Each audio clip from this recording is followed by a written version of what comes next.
ఓయమ్మా! మీకు ఎందుకండి అలా నవ్వుతారు?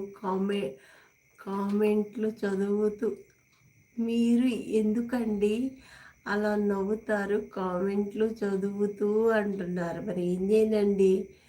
మీ కామెంట్లు చూస్తూ ఉంటే ఎందుకు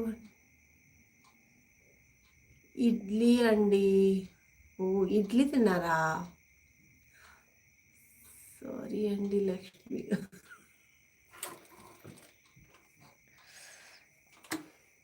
ప్రణతి గారు ఆ మాత్రం స్మైల్ చేయకపోతే ఇంకెందుకండి మరి? అయ్యా